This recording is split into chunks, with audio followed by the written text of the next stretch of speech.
राधे राधे दोस्तों, मैं हूँ रानी सिंगल। आज मैं आपके लिए लेके आई हूँ कार्तिक मास की पंच भीखों की अथवा पंच भीषम पंचक व्रत की कथा। कार्तिक माह में सुबह 5 दिन तक पंच भीखों की पूजा की जाती है। इसमें एकादशी व द्वादशी का व्रत करते हैं, त्रयोदशी का भोजन ग्रहण करते हैं, फिर चतुर्दशी व पूर्णिमा का व्रत करके पूर्णिमा के दिन 5 वस्तुएं ब्राह्मणी को दान करते हैं। इस प्रकार 4 साल तक कार्तिक के शुक्ल पक्ष में पंच भीखू करते हैं।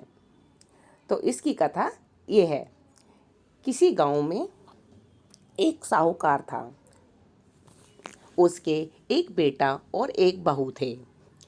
बहू कार्तिक माह में रोज सवेरे उठकर गंगा स्नान के लिए जाती थी।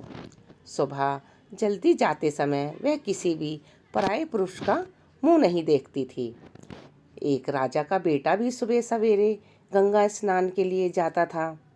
वह हैरान होता था कि मैं इतना सुबह जल्दी उठता हूँ स्नान के लिए, लेकिन कोई है जो मुझसे भी पहले उठकर स्नान कर लेता है।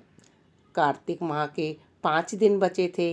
एक दिन साहूकार की बहू तो स्नान करके वापस जा रही थी और उस समय राजा का बेटा स्नान के लिए आ रहा था। आवाज़ सुनकर वह जल्दी जल्दी जाने लगी, लेकिन जल्दबाजी में उसकी माला और मोजड़ी वहाँ छूट गई। राजा के बेटे ने उसकी माला मोजड़ी उठा ली और सोचने लगा कि जिस स्त्री की यह माला मोजड़ी इतनी सुंदर है, वह स्त्री कितनी सुंदर होगी। उसने पूरे गांव में ये खबर करवा दी कि जिसकी भी यह माला मोजड़ी है, वह 5 रात मेरे पास आएगी।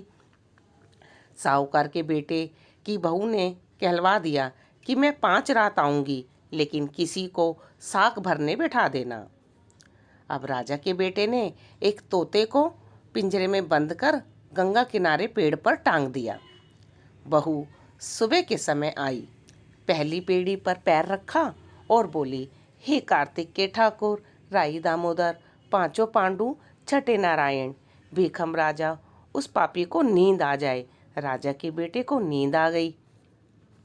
बहू नहा धोकर चलने लगी तो तोते से बोली, सुबह सुबह तेरे गल डालूंगी हीरा, मेरी साख भरी ओ वीरा। सुबह बोला कि कोई वीर भी साख भरता है क्या? वह फिर बोली, सुबह सुबह सुबह सुबह सुबह तेरे पग घालूंगी नेवर, साख भरियो मेरे देवर। सुबह ने कहा, ठीक है भाभी, मैं तेरी साख रखूंगा। वह तो कहकर चली गई। राजा का बेटा हड़बड़ाकर उठा और सुबह से पूछा, सुबह सुबह वह आई थी क्या? कैसी थी? सुबह बोला, आभा की सी बिजली, होली की सी झल, केले की सी कामनी, गुलाब का सा रंग। अगले दिन राजा के बेटे ने सोचा कि आज मैं अपनी उंगली में चीरा लगा कर बैठूंगा, जिससे मुझे नींद नहीं आएगी। अगले दिन राजकुमार उंगली चीर कर लेट गया। वह आई और भगवान से उसी तरह प्रार्थना करने लगी और फिर राजकुमार को नींद आ गई। वह स्नान करके फिर से वापस चली गई। अब सुबह उठकर राजा ने तोते से फिर पूछा तो उसने फिर वही सारी बात दोहरा दी।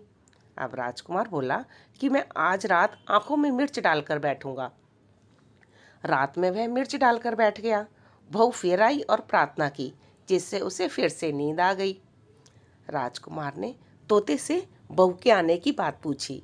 उसने फिर बता दी। अब राजकुमार सोचने लगा, आज मैं बिना बिस्तर के ही बैठूंगा, और रात को बिना बिस्तर के ही बैठ गया। जब वह स्नान करने आई तो उसने फिर से भगवान से प्रार्थना की और राजकुमार को नींद आ गई। जब वह नहा कर जाने लगी तो आंखें बंद करके चली गई। राजकुमार जब उठा तो वह जा चुकी थी। राजकुमार फिर सोच में पड़ गया और सोचने लगा कि आज मैं अंगीठी जलाकर बैठूंगा, जिससे नींद नहीं आएगी। वह फिर रात को अंगीठी जलाकर बैठ गया। साहूकार की बहू आई और वह भगवान से प्रार्थना करने लगी कि आपने 4 रातें तो निकाल दी, अब यह रात और निकाल दो। भगवान ने उसकी बात रख ली और राजकुमार को नींद आ गई। जब वह नहा कर जाने लगी तो तोते से बोली कि इस पापी को कह देना कि 5 रातें पूरी हो चुकी हैं, वह मेरी मोतियों की माला मेरे घर भिजवा दे। सुबह राजकुमार की आंख खुली तो उसने तोते से पूछा कि क्या वह आई थी। तो तोते ने कहा, हाँ हाँ, वह आई थी, उसने अपनी माला मोजड़ी मंगवाई है। यह सुनकर राजकुमार सोचने लगा कि वह तो सच्ची थी, तभी तो भगवान ने उसका सत्य रखा। कुछ समय के बाद राजकुमार को कोढ़ हो गया। राजा ने ब्राह्मण को बुलाकर पूछा कि मेरे बेटे का शरीर क्यों जल रहा है। ब्राह्मण ने विस्तार से सारी बात राजा को बताई कि इसने क्या किया था। ब्राह्मण ने कहा कि इसने पतिव्रता स्त्री पर बुरी नज़र डाली थी, इसलिए यह इस रोग से पीड़ित हुआ है। राजा ने इसके ठीक होने का उपाय पूछा तो ब्राह्मण ने कहा कि यह उस साहूकार की बहू को धर्म की बहन बनाए और रोज उसके नहाए हुए जल से यह स्नान करे, तब ही यह ठीक हो सकता है। राजा साहूकार की बहू की माला देने साहूकार के घर गया और बोला कि यह माला आपकी पुत्रवधू की है, इसे लें और आपकी बहू के नहाए हुए जल से मेरे बेटे को नहला दें। साहूकार बोला कि वह तो किसी पराये पुरुष का मुंह तक नहीं देखती, आप इसे इस नाली पर बिठा दीजिए, जब वह ऊपर से नहाएगी तब वह इस नाली के पानी से आपका पुत्र नहा लेगा।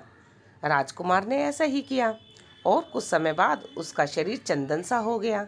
हे भिक्षु देवता, जैसे आपने साहूकार की पुत्र वधू का सत रखा, वैसे ही सबका रखना। तो दोस्तों, आपको मेरी कहानी कैसी लगी? अच्छी लगी हो तो मेरे वीडियो को लाइक करें, शेयर करें और मेरे चैनल को सब्सक्राइब करें। राधे राधे।